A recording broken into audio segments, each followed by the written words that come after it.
Hello friends, स्वागत है आपका आपके अपने लीगल चैनल सोच पर प्रहार में। मैं हूं सनी शर्मा और दोस्तों आज के इस वीडियो में मैं एक बहुत ही कॉमन और बहुत ही इंपॉर्टेंट टॉपिक पर बात करने वाला हूं। दोस्तों आज हम बात करेंगे स्टे ऑर्डर की।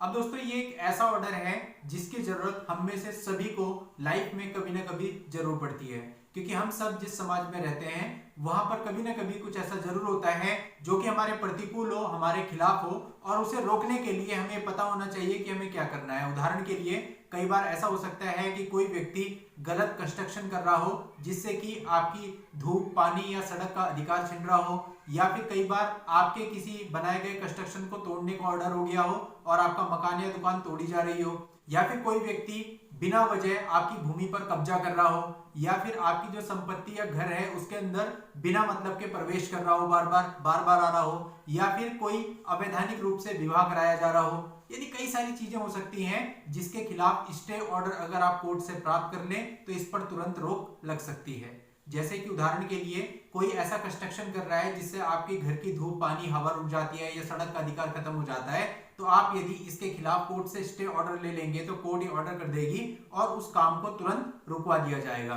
तो दोस्तों आज की इस वीडियो में मैं आपको स्टे ऑर्डर के बारे में विस्तृत जानकारी दूंगा, पूरा डिटेल में बताऊंगा कि स्टे ऑर्डर क्या होता है, स्टे ऑर्डर कैसे लिया जा सकता है, स्टे ऑर्डर लेने में कितना टाइम लगता है, और यदि स्टे ऑर्डर देने के बाद भी सामने वाली पार्टी नहीं मानती तो उसके विरुद्ध आपके पास क्या उपचार उपलब्ध होता है, ऐसे में क्या किया जा सकता है। तो दोस्तों पूरी जानकारी के लिए बने रहिएगा मेरे साथ इस वीडियो में स्टार्टिंग से एंड तक। और यदि आप हमारे चैनल पर नए हैं, पहली बार आए हैं, अभी तक आपने चैनल को सब्सक्राइब नहीं किया है तो सब्सक्राइब जरूर कर लें और नोटिफिकेशन बेल पर जरूर क्लिक कर लें ताकि जब भी मैं ऐसी कोई लीगल पोस्ट लेके आऊं उसकी जानकारी आपको सबसे पहले मिले। तो चलिए दोस्तों समझते हैं हम स्टे ऑर्डर को। तो इस पूरे वीडियो में हम जिस स्टे ऑर्डर की बात करेंगे उसे हम 4 भागों में बांट लेते हैं। सबसे पहले मैं आपको बताऊंगा कि स्टे ऑर्डर होता क्या है। दूसरे भाग में मैं आपको बताऊंगा कि स्टे ऑर्डर कैसे मिलता है। तीसरे भाग में मैं आपको बताऊंगा कि स्टे ऑर्डर लेने में कितना टाइम लग जाता है। और चौथे पार्ट में मैं आपको बताऊंगा कि यदि स्टे ऑर्डर की पालना कोई नहीं करता है तो उसके खिलाफ आपके पास क्या उपचार, क्या रेमेडी उपलब्ध है और उसे कैसे यूज करेंगे। तो चलिए दोस्तों स्टार्ट करते हैं, समझते हैं। दोस्तों अब हम समझ लेते हैं कि स्टे ऑर्डर क्या होता है। आप किसी भी कार्य को रोकने के लिए कोर्ट के सामने एक एप्लीकेशन पेश करते हो जिसके अंदर कोर्ट से प्रार्थना की जाती है कि वो अमुक कार्य को रोकने के लिए आपके पक्ष में निर्णय करे। कोर्ट के द्वारा दिया गया आपके पक्ष में ऐसा फैसला ही स्टे ऑर्डर कहलाता है। वैसे स्टे ऑर्डर आम बोलचाल की भाषा में इसे कह दिया जाता है, कानूनी भाषा में इसे अस्थायी निषेधाज्ञा कहते हैं। दोस्तों स्टे ऑर्डर की एप्लीकेशन किसी भी केस में दी जा सकती है। किसी भी कार्य को रोकने हेतु स्टे ऑर्डर की एप्लीकेशन आप दे सकते हैं, लेकिन दोस्तों ये जरूरी है कि स्टे ऑर्डर के लिए एप्लीकेशन वहीं लगाई जा सकती है जहां दो पार्टियों के बीच में पहले से कोई केस चल रहा है या फिर कोई नया केस फाइल किया जा रहा है, तो उस नए केस की फाइलिंग के समय उसके साथ स्टे ऑर्डर की एप्लीकेशन भी फाइल की जा सकती है। पर ऐसा बिल्कुल नहीं है कि स्टे ऑर्डर की एप्लीकेशन अकेले ही आप कोर्ट में पेश कर दें।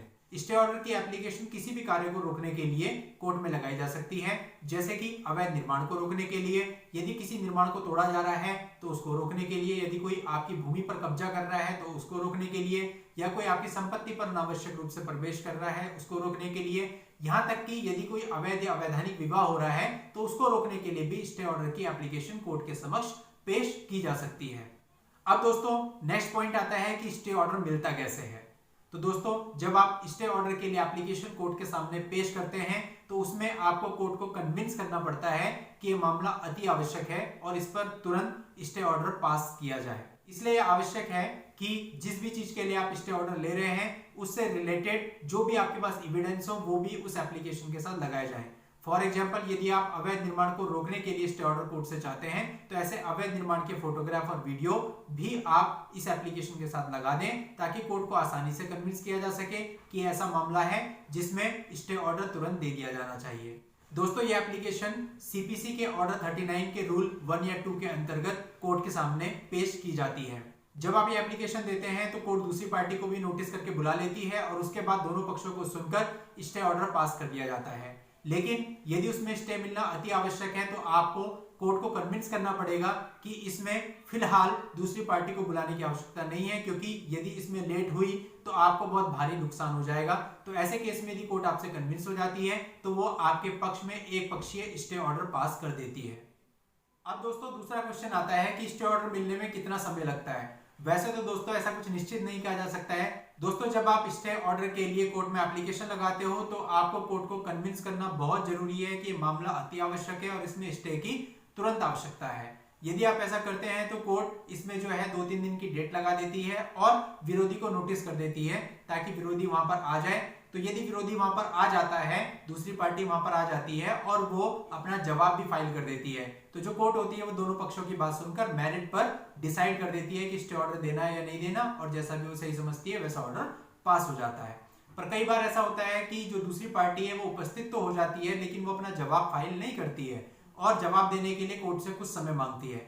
तो ऐसे केस में जो कोर्ट है वो अंतरिम निषेधाज्ञा का ऑर्डर पास कर सकती है और उसके बाद जब बाद में दूसरी पार्टी अपना जवाब फाइल कर देती है उसके बाद वो दोबारा मेरिट के बेस पर सुनकर फाइनल डिसीजन ले सकती है।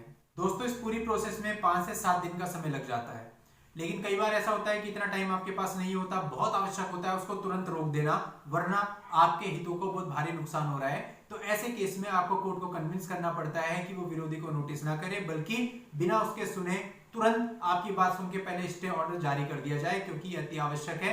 अब इसके लिए आपके ऊपर डिपेंड करता है कि आपने क्या क्या सबूत अपनी एप्लीकेशन के साथ लगाए हैं जिससे कोर्ट जल्द से जल्द आपकी बात के लिए कन्विंस हो सके। तो यदि ऐसा होता है तो कोर्ट फिर विरोधी को ना बुलाकर केवल आपकी बात सुनकर एक पक्षीय स्टे ऑर्डर जारी कर देता है, और ऐसा जनरली जो है जिस दिन आप स्टे एप्लीकेशन लगाते हो उसके अगले दिन ही आपको स्टे मिल जाता है।